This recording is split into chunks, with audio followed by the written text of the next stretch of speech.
Motherhood in Motion, the podcast for mothers with ambition.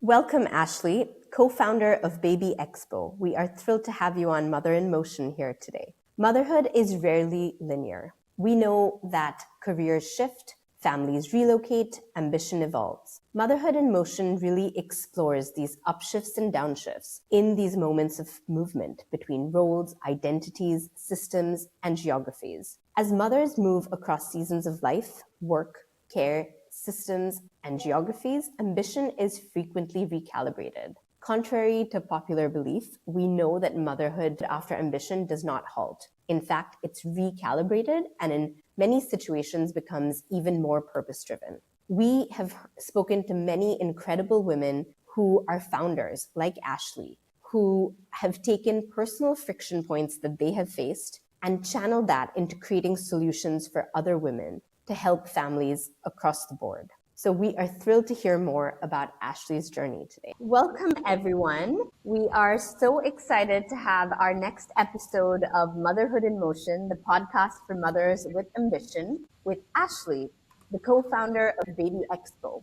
As a reminder to everyone, Momentum really explores how women's ambition does not halt after motherhood, but often gains momentum in new and unexpected ways. As mothers move across seasons of life, work, care systems, and geographies, ambition is frequently recalibrated rather than diminished. Many women actually clarify what matters most, design how they work, and pursue paths shaped by lived experience. Moreover, many of the women we speak to actually transform the challenges that they face in motherhood. They turn these points of friction or challenge into business solutions or solutions that benefit other mothers and other families. So we are thrilled to move on to our next episode with the wonderful Ashleigh. Thank you so much for having me.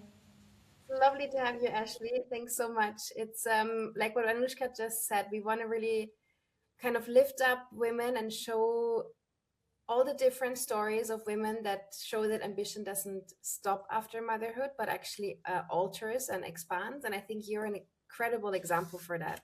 Because what we have seen, well, I've been at Baby Expo myself, I think on your first edition, which was in 2024. If we look at the numbers from what you have built since then, is that last year you have reached nearly 15,000 visitors, 340 brands that were exposed at Baby Expo. On I think 14,000 square meters, which is incredible numbers. And I know that since then you have even expanded more. You've started Riyadh. You're now getting even bigger this year with a lot of new things that are coming. Maybe we start just with what is Baby Expo for the people that are not really used to hearing it, and how has it changed over the years? Yes, so Baby Expo is an exhibition, not just for trade, but also for consumers as well. So it happens once a year at Dubai World Trade Centre, bringing together, some of the biggest, best international brands that are available for mums, for babies, toddlers, children. But also, as well as bringing together the brands, we also bring together education. So support for mums, communities, bringing all of those together, providing expert advice, but also just trying to create, one big community which comes together every year and is very focused on, mum, baby and child. Lovely. And I love this community aspect of it. And I think before we go into that, because I know Anushka also is all about community with her nannies and more, but what is it that made you change into that direction? If I look at your background, maybe you expand a little bit on what your background is, but how have you come to where you are now? I know you have 2 kids. How has your career changed and shifted when you became a mother from who you have been before? So previous to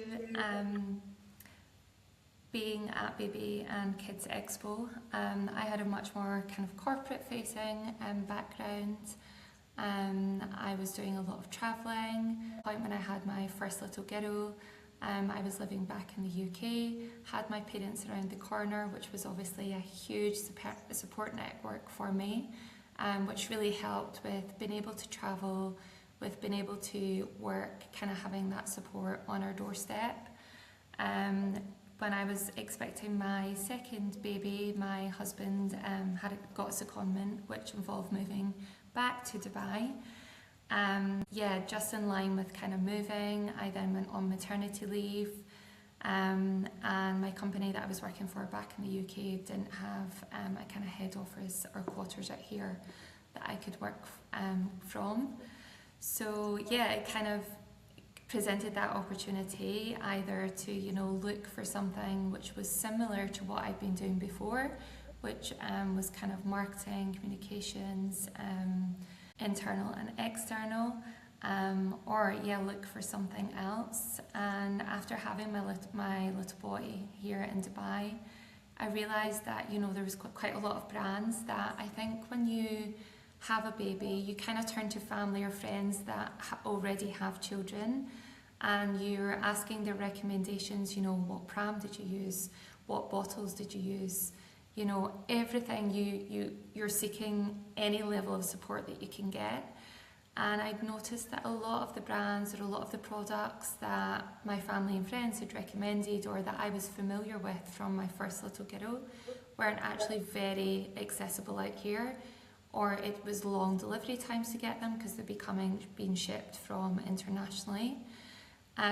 So that to me kind of was I think the first point that I was like, wow, it's amazing that there's not an exhibition in this market that brings together all of these brands. Just on top of that, from a personal point of view as well, I really wanted to do something that gave me more flexibility.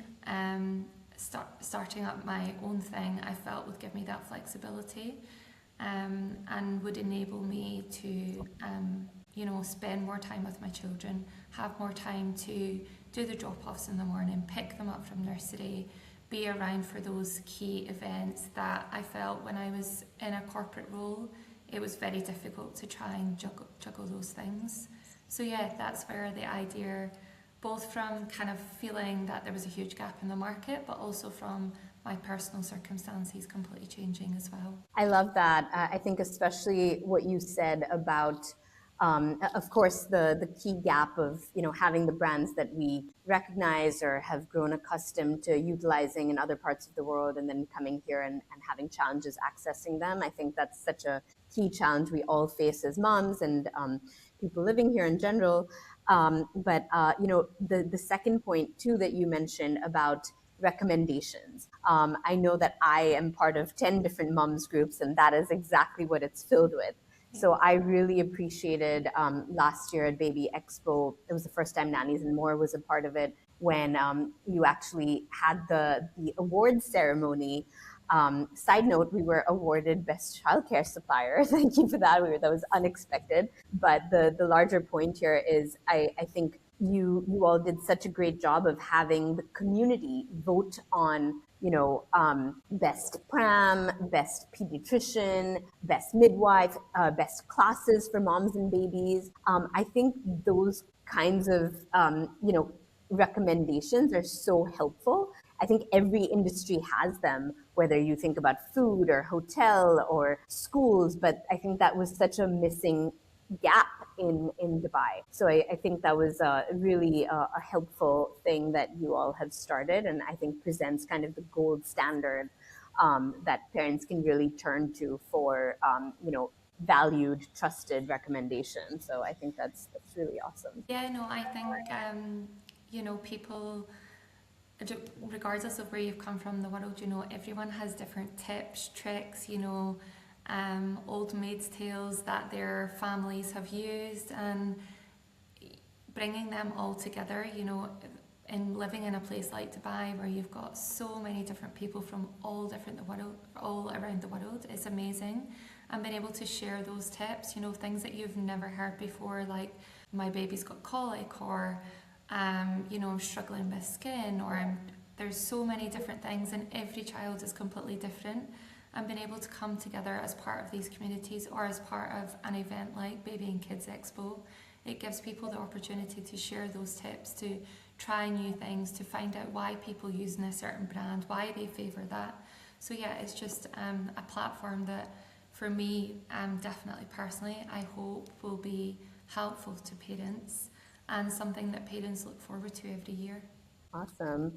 And I know two new things that will be introduced at Expo this year. One is the Early Learning Summit, which we'd love to hear more about, and of course the She Leads Summit, which is tied directly into motherhood and ambition in this podcast. But maybe we can hear a little bit more on that from you. Yes, so the Early Learning Summit, this year we have rebranded to Baby and Kids Expo. So going beyond, that kind of 5 years of age and really going into older children, families as well. And the Early Learning Summit is focused on, the education almost from birth, building those foundations in those very early years and how that impacts children going forward. I think there's so many different curriculums out here that children can go to. There's so many different, whether it's homeschool, whether you decide to not send your child to nursery, whether there's so many routes, paths that you can go down. But yeah, I think bringing together a platform, a summit, which discusses all these options but more importantly, what foundations are so important for children, regardless of which option they go for, in determining how they progress in the future. And so that is essentially what the Early Learning Summit will be focusing on. So bringing together early years experts, nurseries, care providers, anyone who is really a specialist within that early years kind of platform, bringing them together, hearing their views, hearing their best practices, and just really building a forum which specialises within that early years. And That then you sounds also have fantastic. sorry. No, No, no, it okay. sounds really cool also because I know how I've been through the last 3 years here with different nurseries, different schools. Which school do you go to? Do you go to school or do you go to nursery? So I think all of these things are constantly on our minds. And what I love about it is that not even are you catering for kids and the understanding of kids, but also you have now a She Leads Summit, which is really about mothers and their ambition, which of course is where we come in. And we would love to understand a bit more like what was your rationale behind starting this, and also like how does it look like this year? Yeah, so the previous 2 years of Baby Expo, we've had a morning which has been dedicated to mums, called the Mumpreneur Collective. And this was very focused around, hearing from inspiring mums who have maybe started their own business or who have taken the huge step of going back into kind of corporate field or going back to work and, managing, juggling motherhood whilst obviously building a career as well. And also mums who are just in the absolute midst of, first baby, maybe not working, maybe thinking about what's next for me now that I've become a mum. So that was really a platform for mums. It was a morning session, but this year, in line with kind of the rebrand, and also a very, I would say, personal passion project for me as well, was taking that a bit further and really finding how we could provide advice, support, connections for mums, whether it be trying to progress in leadership or start up their own business, or they're maybe going through different transitions in life, be it from a perimenopause, menopause. They've gone from one child to two children. They don't have children, but they're thinking about having children. Really making it a very inclusive platform, which is for all women, regardless of what stage they are at in life, and really bringing all of those women together to discuss, share their best practices, share their advice, share their inspirational stories with other women within the UAE. And again, a community, right? In the end, it's all about motherhood is such a community job. I feel like the more community you have, the better you feel about yourself, but also the better you feel equipped to kind of have the right people in your corner. Technology's great when it works, but oh my goodness, honestly, my husband makes a joke about he calls himself the technical team because I'm just like, if I don't press it on and off and it works, I'm like, oh my goodness, that's me. I'm totally no idea. Same for me. So Macklin, who was supporting Anushka, has been like sending me a microphone, and also he has been telling me you need to get a camera. So I have a camera, but now I realized I can't plug them in both at the same time. So I'm like, no idea. Oh, He needs to be happy with just one of them. And I decided the microphone is more important than the camera. We went to a recording studio last week with another, so we were invited to a podcast. And it was really nice because I mean the quality you get is of course impressive and amazing, but also it just gives you this really homey feeling of a conversation, which I really like. So yeah. we're thinking of doing it with you, but at the moment with the holidays coming up and then your summit, we were like, we can't push it to April, then she's gonna hate us for it. So we said, no, no, let's do it now and then we'll see. Yeah, no, I think there's so many podcast studios setting up now. We've been to a few for different podcasts, one which was downtown and then one which was in Media City. Yeah, we went to Um, Barsha. We went to Barsha, Potster. okay, yeah, It was really nice. yeah, they are really nice. And it's just, it's more fun, right? And also when we get the clips and everything, it's like, oh, wow, this looks really professional. Really nice. But, you know, but we also said it's easier for everyone to kind of just dial in wherever they are because then we all have kids, right? So it's kind of like Yeah, that. that does give it gives a lot more flexibility, especially on timings as well. Because I guess when you go with a podcast studio, you're finding when they've got gaps, when they can do it. Yeah. So yeah, It's not easy. Yeah, and also I got a job offer last week, and I'm kind of trying to understand, how can we do this both, and how can we manage. And I said, if we now don't do the recordings, it's going to be even more challenging. So I said, no, we need to do it. amazing. Something that you've been working with before, or It's to be honest, it's not at all what I've been doing before in terms of seniority. But I think I'm just in the season of life where I go for flexibility, like what you also said. And this job will give me ultimate flexibility, but not a lot of pay. But I think I could make it into something interesting. So, in the end, I was like, let me start with this and see how this goes and how I can build my own life around it. And that yeah. makes really sense at the moment.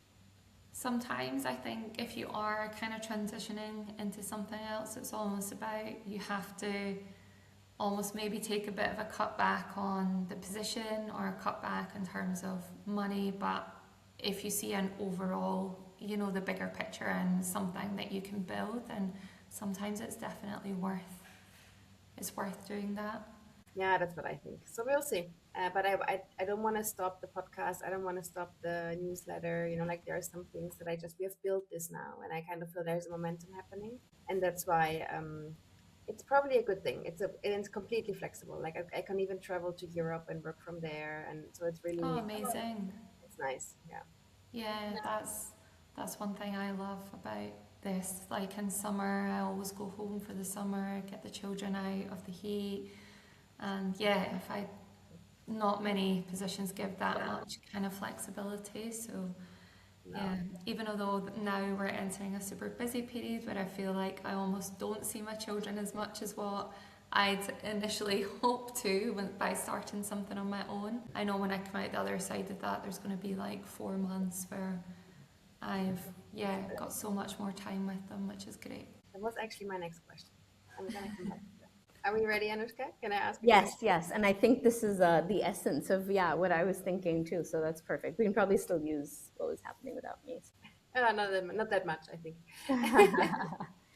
No, I wanted to come back because you said when you started Baby Expo, the idea was also for you to have more flexibility. Now, in our survey that we have done last year, we see that flexibility is the one thing mothers look for when they come back after having a child.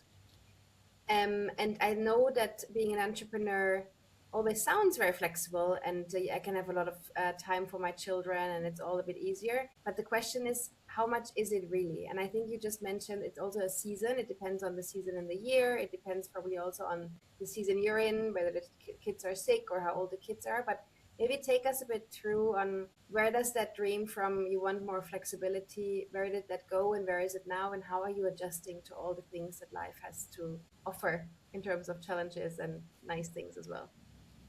Yeah, so I think for me, the biggest thing was, if I think about my previous roles that I was doing, it was a very kind of rigid 9 to 5, 8 to 5, 8 to 6. And yeah, we didn't really have very much working from home option, or the option to, maybe leave at 2 p.m. to be able to pick up my kids from school at 2:30, get them home safely, make sure they're okay, and then go back into, working or picking up calls that I needed to do, or going back to the office even if I needed to do meetings. I think, there's definitely, you think that you're going to have so much more flexibility, but I think, when you bring in a team and you're obviously expecting them to be working, you also need to be very mindful that you can't just be, dipping in, dipping out. You need to kind of be, set an example and being able to be there with your team, support your team, work together with them. It's probably something that I've not quite figured out.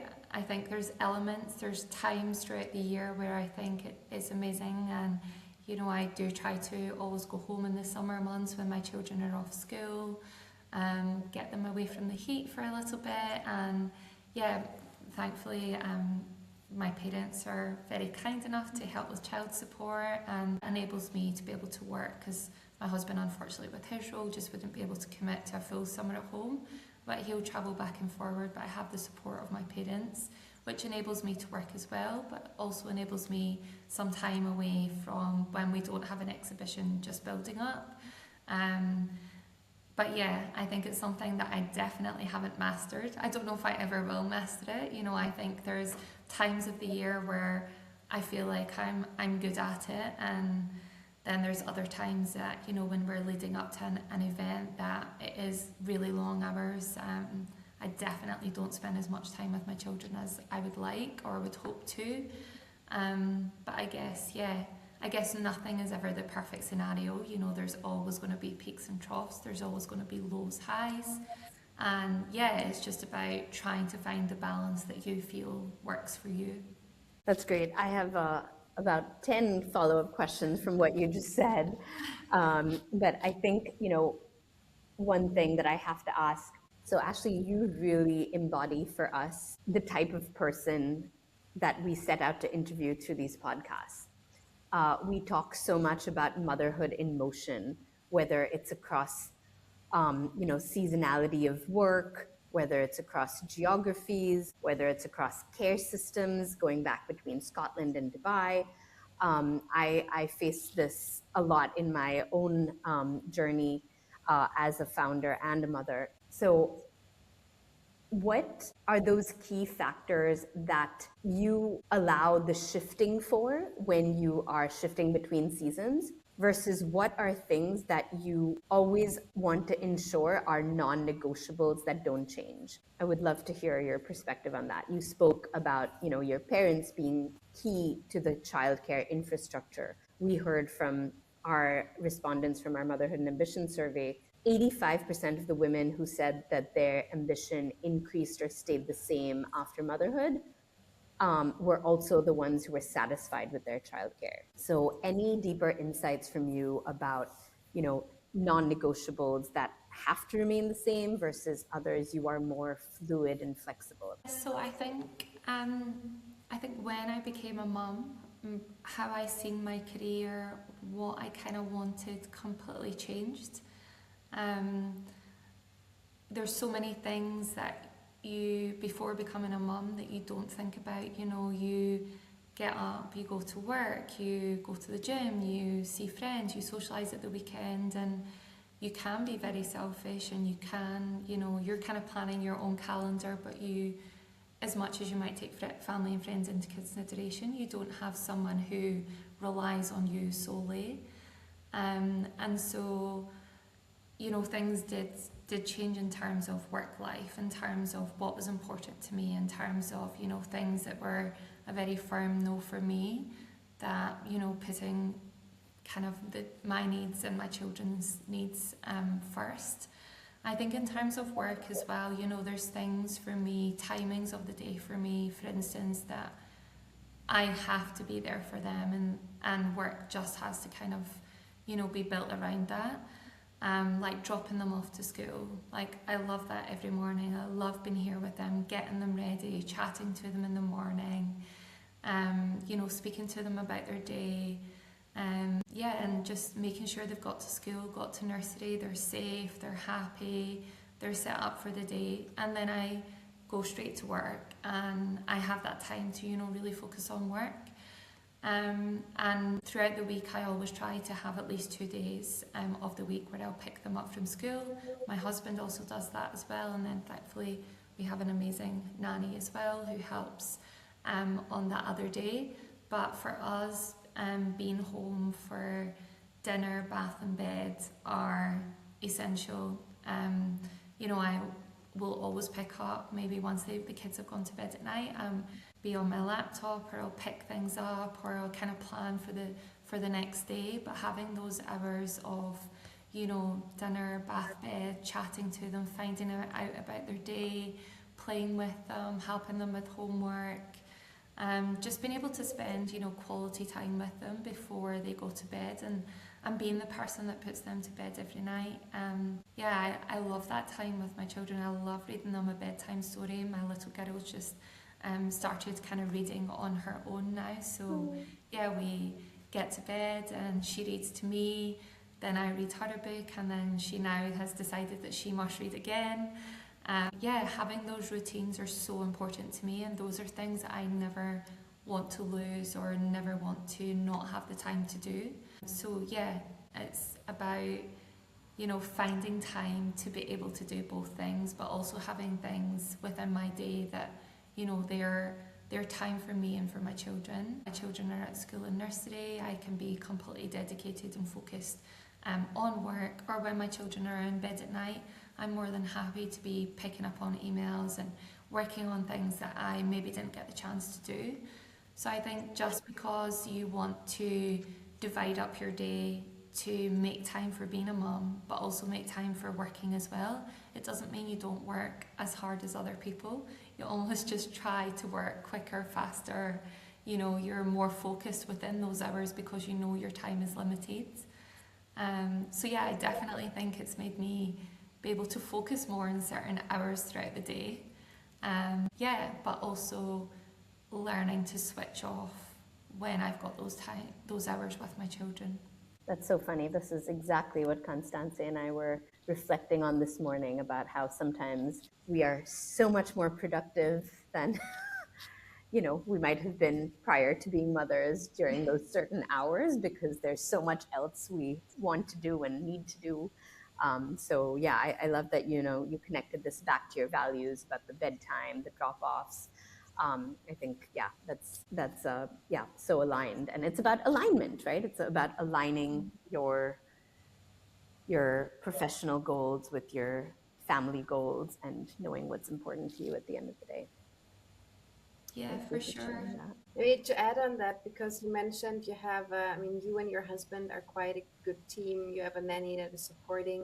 Being an expat here in Dubai, it's of course a very different setup that we're living, right? We don't have the grandparents next door like we have in summer. We don't have, I remember when I was a kid, I would just go for lunch to my friend's house and kind of stay there for the whole afternoon, or I would cycle to tennis lessons myself, or things were a lot more independent, I feel, than what you're able to do in Dubai. How does your community look like and your network around you? How do you set it up in order to make it work? And did it change since maybe with the growth of your children as well? Yeah, so I think, my little girl, she's my oldest, she's 5, and she obviously goes to school, but then has lots of clubs that she does out with of school, whether that be something which is an add-on at school, or whether it be completely something out with the school. And the clubs that she goes to out with the school, that's almost something that's so important for me and my husband to be able to attend that with her. So we just really try to block our diaries. We'll kind of chat at the weekend, how's your week working, what have you got on, what's something that you definitely have to be in the office for, or what's something that you can't move around to take her to. to these clubs. But yeah, if I think back to my childhood, and I know my husband's the same, so we've had so many conversations on it. We both kind of grew up in the same way, that we went to lots of clubs, we've done lots of sports, lots of activities, and our parents were always there. And I want that for my children as well. You know, that's something I love about my childhood, is going to dance competitions, travelling, and my mum was always there to support me. She was always in the audience, and that's something that, you know, sticks out in my childhood memory. My dad worked away, so when he was home, he would pick me up from school at lunchtime and take me home for my lunch every single day. And that was just something that again stands out in my childhood, as when he had that chance to have quality time with me, we done it, and he picked me up every day from school when he was home. So these are things that, you know, are such great memories for me, that I then want to make sure my children have as well. And I've had so many conversations with friends, and you know, because my children are young, they're 3 and 5, and sometimes I do worry that maybe the days are quite long for them, because they're going to clubs after school, or they're staying for after school care. But I feel like, from my perspective as a mum, it stops me having maybe that guilt that they're just coming home and they're just sitting, or I know that they're not just on an iPad, or they're not at home and wondering when mummy and daddy are going to be coming home. They're at clubs, they're busy, they're with friends, they're doing things that are entertaining them. So yeah, I think they probably do a lot of activities, and by Friday are so tired, but I think it's it kind of makes me feel better. It makes me feel like I'm investing in them, giving them opportunities to develop their skills. But yeah, it also prevents me from thinking, oh, they're just at home when we can't be there with them. I love that. I think, you know, we talk so much on our podcast about seasons and how that aligns with personal capacities. And I think you as an individual has shown all of those different twists and turns in your journey. You did take that power pause with your maternity leave. You have made changes so that you have flexibility while solving problems for other women.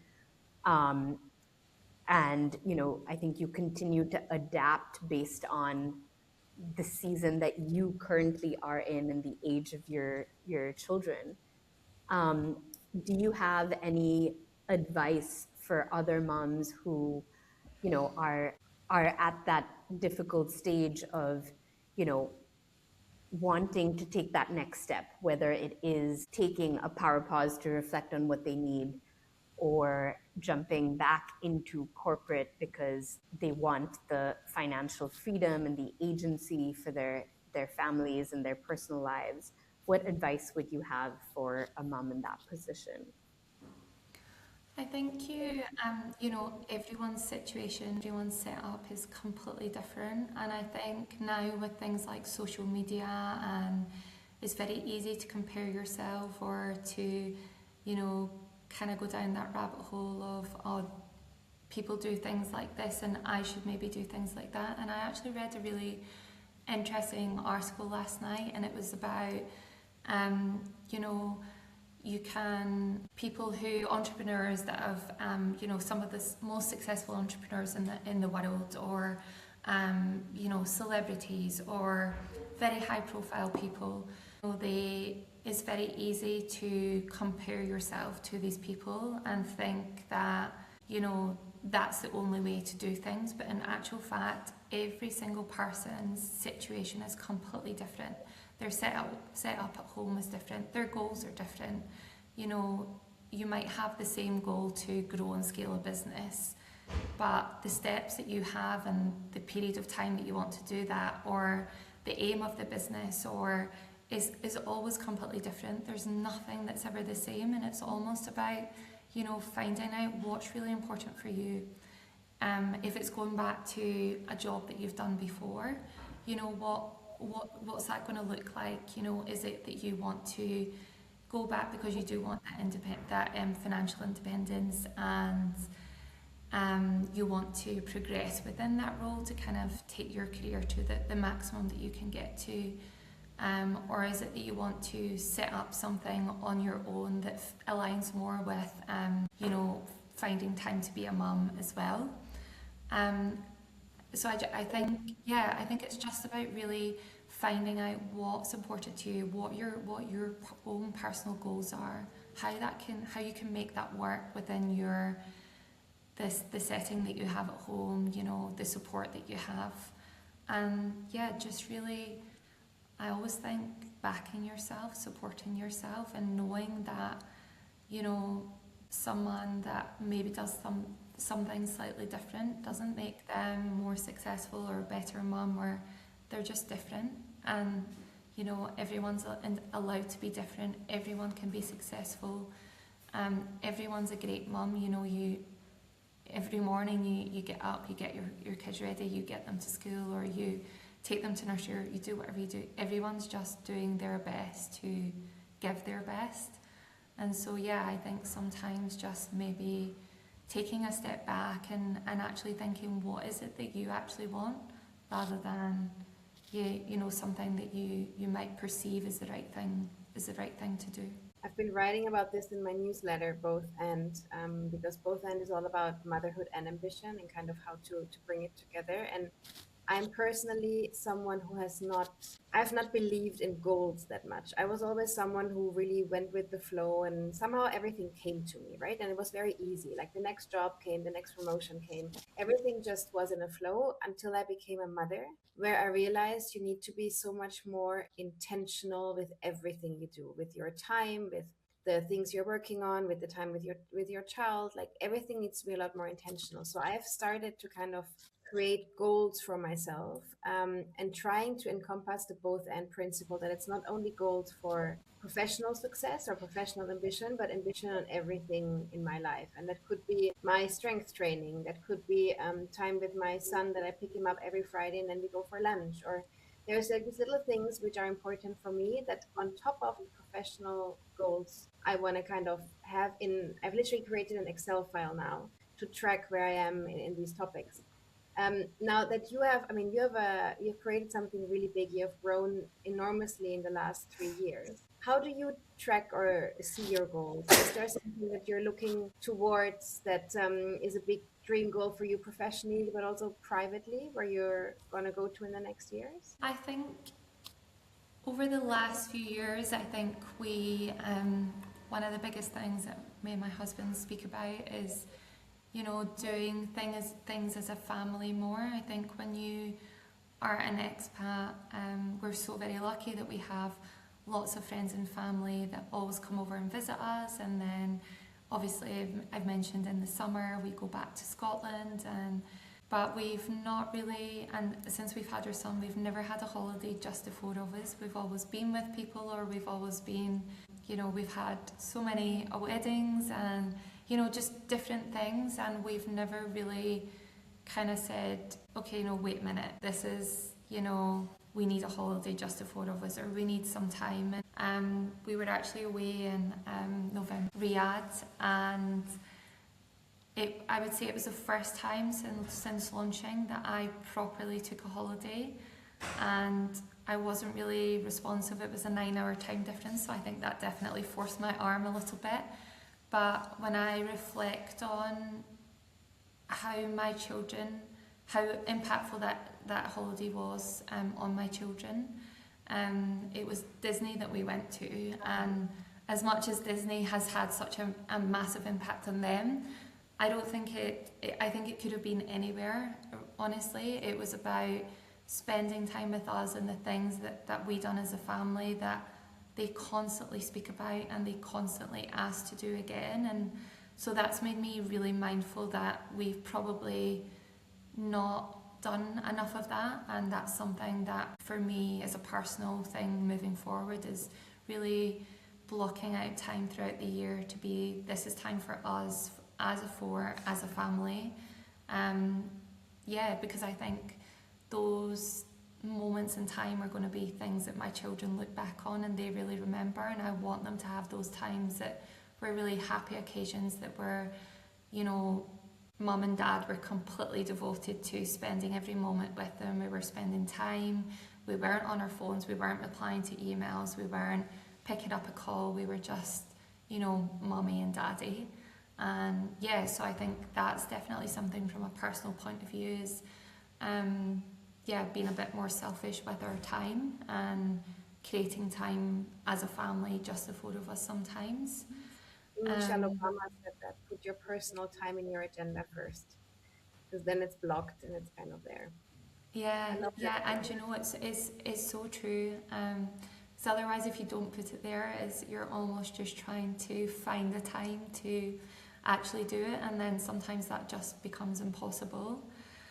So I think from a personal point of view, I think from work as well, things like She Leads, launching things that are, that I'm really, really passionate about, that I think could really make a difference. That's something that, I think supporting women or giving women the tools that could maybe help them, whether that be in motherhood or whether that be just on a personal level, whether it be on a career level, that's something that I'm really, really passionate about, and that I would love to do more of. So definitely finding time to do that as well. Awesome. Yeah, and what you said about Disney made me think that, yes, it can be a place 9 hours away or, like Disney, but even here in the UAE, we have so many opportunities.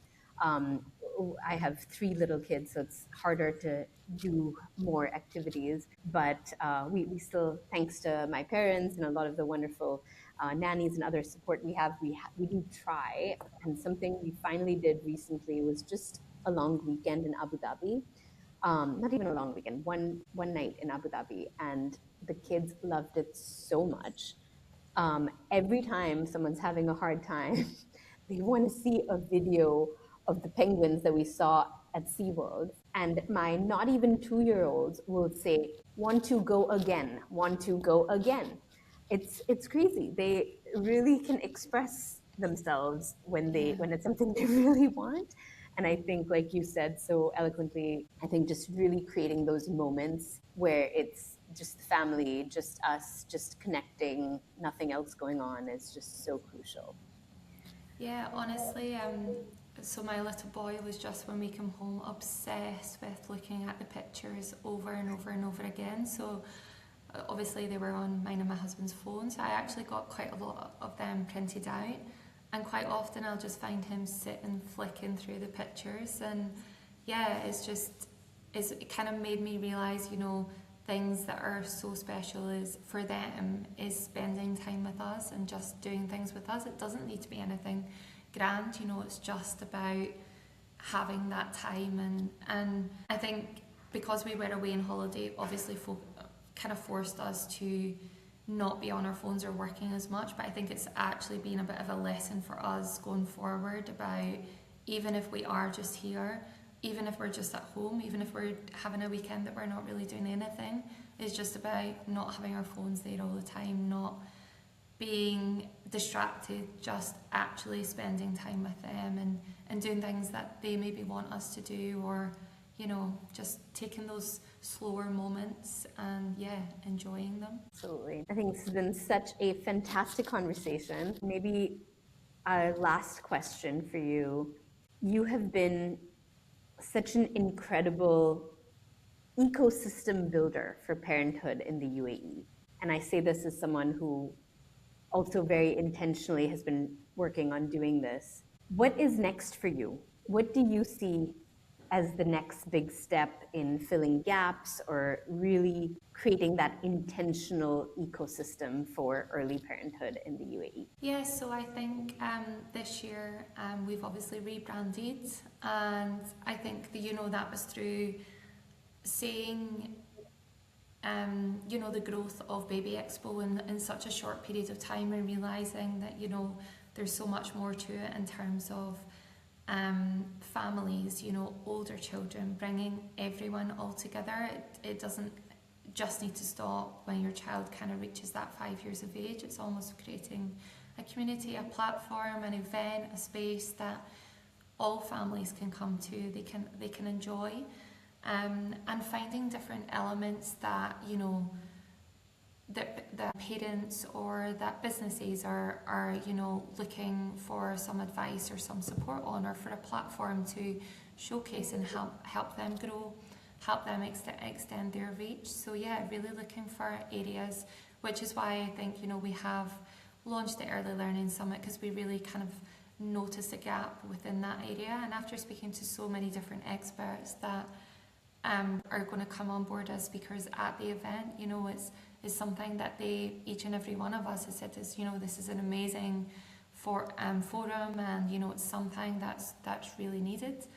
And then again with She Leads, I'm hoping that, you know, we can create that same impact, and that, you know, it's something that is really provides support and advice and guidance, and yeah, it really kind of helps women regardless of what stage they're at. I think there's so many amazing communities in the UAE, which is an amazing thing, and I know myself, I turn to them all the time, you know, asking, constantly going in the search bar to, surely someone must have posted about this, so scrolling through to kind of find the answers.